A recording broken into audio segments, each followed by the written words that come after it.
Madame, monsieur, bonsoir. Bonne et heureuse année de l'Hégire. Il est tout juste 18h30 sur Loula. C'est l'heure du journal. Voici les principaux titres de l'actualité. La 18e session plénière de l'Assemblée parlementaire de l'Union pour la Méditerranée clôt ses travaux à Malaga. L'approche migratoire humaniste adoptée par le Maroc a été mise en avant lors de cette rencontre. Le sommet a été marqué par l'adoption de recommandations pour des mouvements migratoires sûrs et légaux.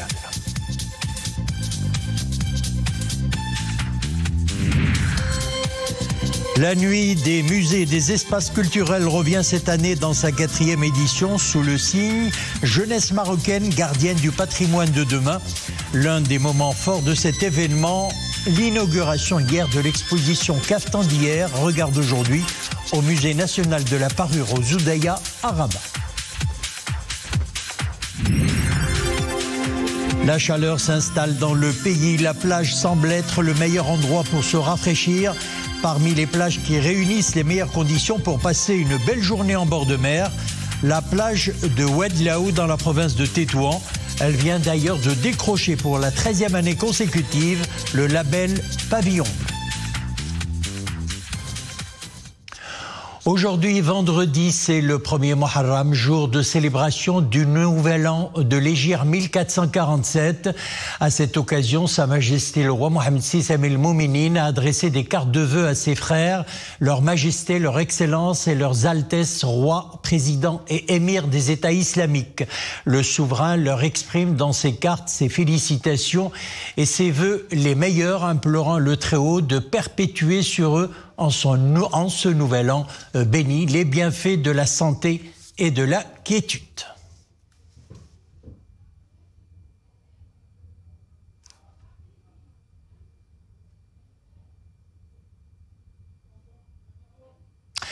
Direction Malaga où se déroule la 18e session plénière de l'Assemblée parlementaire de l'Union pour la Méditerranée.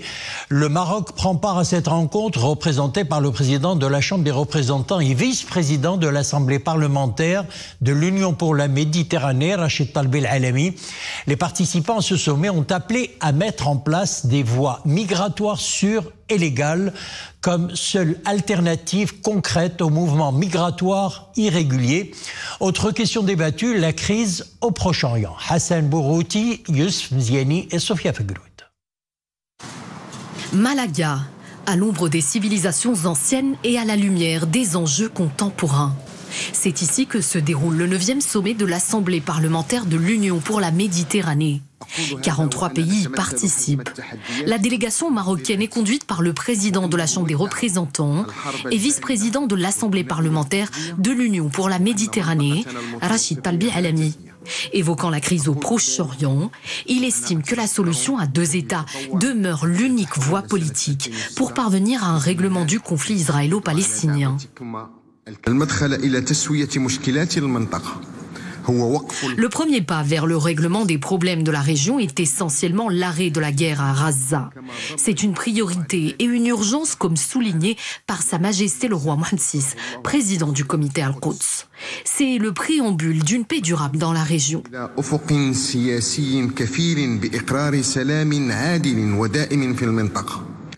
La présidence espagnole sortante de l'Assemblée parlementaire de l'UPM a inscrit la migration parmi les priorités de son agenda. L'occasion de mettre en avant la coopération exemplaire et la coordination étroite entre le Maroc et l'Espagne en matière de gestion des mouvements migratoires en provenance de divers pays du Sud. Nous sommes satisfaits des réalisations de la présidence espagnole de l'Assemblée parlementaire de l'Union pour la Méditerranée. Nous avons travaillé dur et j'aimerais remercier Rachid Talbi El-Alami pour ses efforts au sein de l'organisation qui nous ont permis de nous pencher sur plusieurs questions importantes, dont une approche humaniste de la gestion de la migration. D'ailleurs, je salue la coopération fructueuse entre le Maroc et l'Espagne dans les domaines économiques, dans un intérêt et un avenir avenir meilleur pour les deux pays. Nous appelons toutes les parties à travers cette rencontre à faire preuve de sagesse pour faire face à d'autres problématiques importantes, comme le réchauffement climatique, la sécurité alimentaire, l'immigration ou encore la sécurité. Ce sont des défis dont les réponses sont retardées par les guerres qui affectent le monde entier. Lors de cette session, la présidence de l'Assemblée est passée de l'Espagne à l'Égypte. Mais que ce soit un pays du Sud ou du Nord de la Méditerranée, les plus grands enjeux restent les mêmes, à commencer par la migration et le réchauffement climatique. La Méditerranée, la Grande Bleue, a plus que jamais besoin de parler d'une seule voix, celle du dialogue, de la coopération et de l'espoir partagé.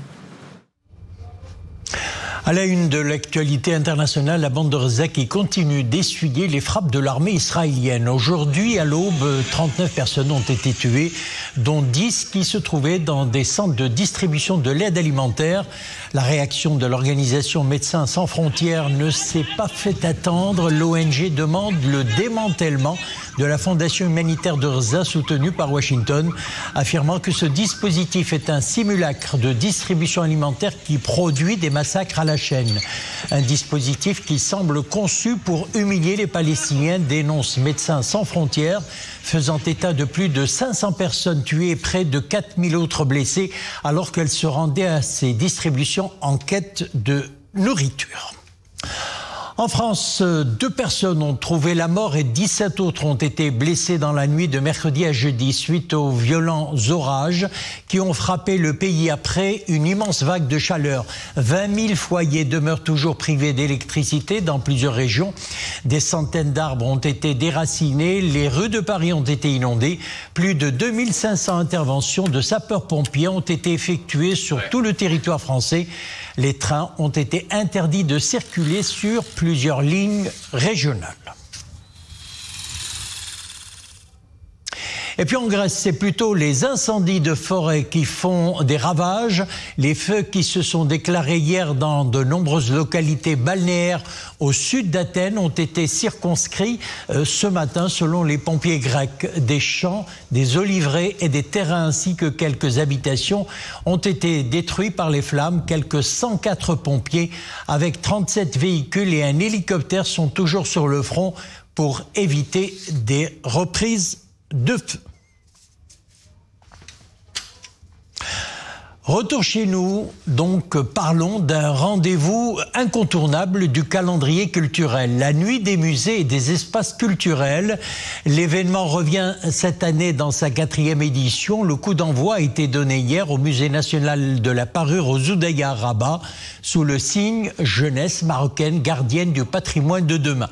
La manifestation culturelle a été marquée par l'inauguration de l'exposition Kaftan d'hier, regard d'aujourd'hui, l'occasion pour la styliste marocaine de renom Fadel Al-Gadi de mettre en valeur ses créations à la croisée de l'authentique et du moderne. La nuit des musées et des espaces culturels est organisée par la Fondation nationale des musées en partenariat avec le ministère de la Jeunesse, de la Culture et de la Communication, le ministère de l'Éducation nationale, du préscolaire et des sports et le ministère de l'Enseignement supérieur, de la recherche scientifique et de l'innovation, ainsi que la Fondation Jardin Majorel. Abdelrahim Benchiri, Zakaria Moukhin Billah et Omar Aït Issa.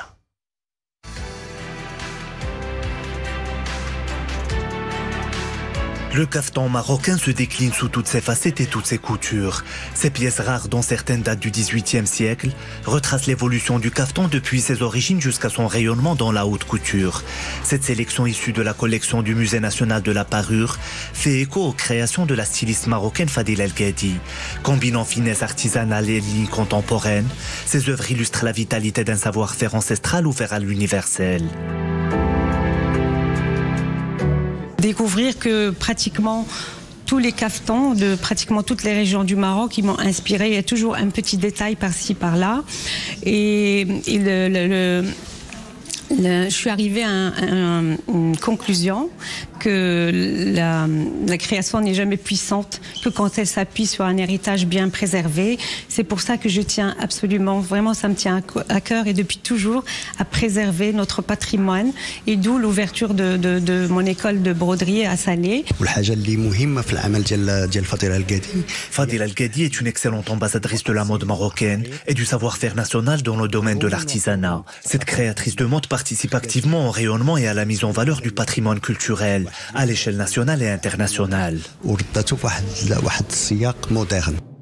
Autre moment fort de la 4e édition de la Nuit des musées, la signature de convention entre la Fondation nationale des musées, le ministère de l'Éducation nationale, du préscolaire et des sports et le ministère de l'Enseignement supérieur, de la recherche scientifique et de l'innovation. Les différentes parties s'engagent à renforcer l'intégration de la culture dans le parcours scolaire et à favoriser des passerelles entre culture, éducation et jeunesse.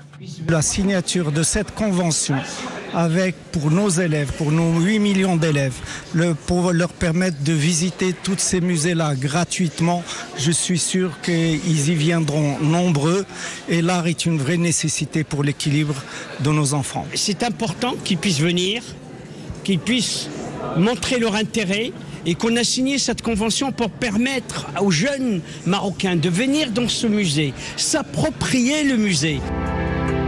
D'édition en édition, la Nuit des musées s'emploie à transformer ces hauts lieux de culture en espaces de créativité et d'échange pour les jeunes et les moins jeunes. L'événement encourage la transmission intergénérationnelle, la rencontre avec l'histoire et invite à faire de la culture un vecteur d'émancipation. Sans transition, cette alerte météo qui annonce une vague de chaleur avec Chergui sur le royaume depuis avant-hier mercredi. Les températures grimpent par endroits jusqu'à 46 degrés, notamment dans les provinces de Chichaoua, Qlat, Saragna, Marrakech, Fqib Salah, L'Araïch, Ouazzane, Beni Mellel, Assazak, Smara, Tata, Taroudan, Zagora, Kenitra, Sidi Qassam, Sidi Slimane et Stade. Le phénomène se poursuivra jusqu'à lundi, c'est ce qu'indique la Direction générale de la météorologie nationale. Et avec cette forte chaleur qui sévit dans le pays, l'envie d'aller piquer une tête dans l'eau est grande. Et pour cela, direction une plage où il fait bon se rafraîchir. La plage de Oued-Laou, par exemple. Le site arbore une fière allure pour la 13e année consécutive. Le label Pavillon Bleu est tissé sur cette belle plage dans la province de Tétouan. Un label d'excellence que ce grand espace bleu a réussi à maintenir grâce au respect des critères fixés par la Fondation Mohamed V pour la protection de l'environnement et la Fondation pour l'éducation à l'environnement, notamment ceux relatifs à la qualité des eaux de baignade, l'hygiène et la sécurité, ainsi que l'aménagement et la gestion durable. Reportage Abel Ali Gnouni sur un récit de Nissil Hamdaoui. Le décor est planté. La plage de Oued-Laou est fin prête à accueillir les estivants et les touristes. Ici, il fait bon se prélasser, se rafraîchir et profiter d'une belle journée estivale en toute sécurité. Le site dispose des équipements publics et des infrastructures nécessaires d'hygiène.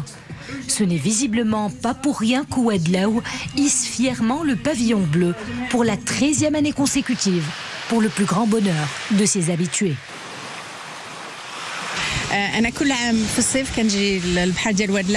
Chaque année, je viens profiter des plaisirs estivaux à la plage de Oued-Laou en compagnie de mes enfants. La plage est très propre. Les responsables font de leur mieux pour que ce site soit toujours à la hauteur des attentes des estivants. Regardez, l'eau est cristalline, la plage est dotée d'équipements modernes.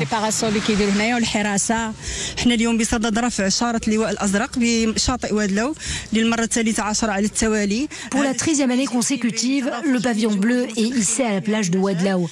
C'est un couronnement des efforts des différents intervenants dans ce domaine. Nous sommes fiers de tout ce qu'on a pu réaliser. Nous veillerons à capitaliser sur ces acquis. Tout le monde trouve son compte. La plage de Oued-Laou comporte des aménagements spécifiques pour les personnes en situation de handicap. Ces derniers pourront ainsi profiter des petites joies de l'été.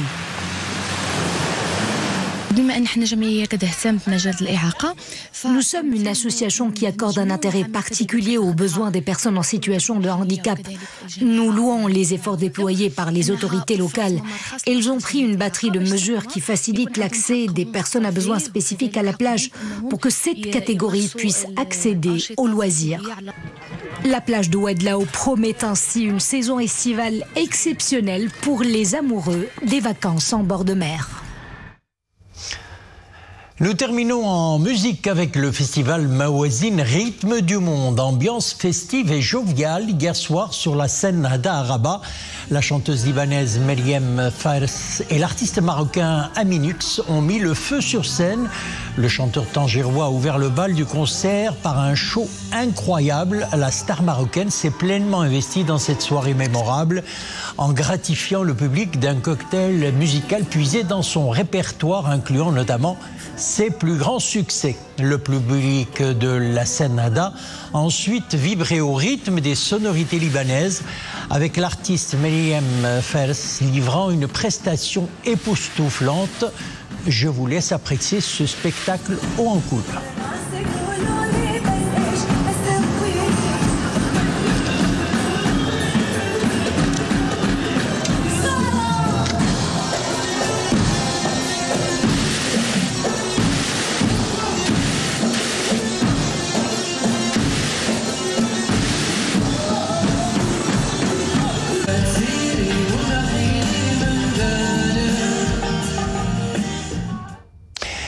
C'est la fin de notre édition et avant de nous quitter, à l'occasion de l'avènement du nouvel an de l'Hégire 1447, la SNRT a l'honneur de présenter ses vœux les plus déférents de bonheur et de longue vie à Sa Majesté le roi Mohammed VI Amir al-Mouminin et à l'auguste famille royale. C'est la fin de notre édition, l'info revient sur Lula 21h, excellente soirée et à demain 18h30.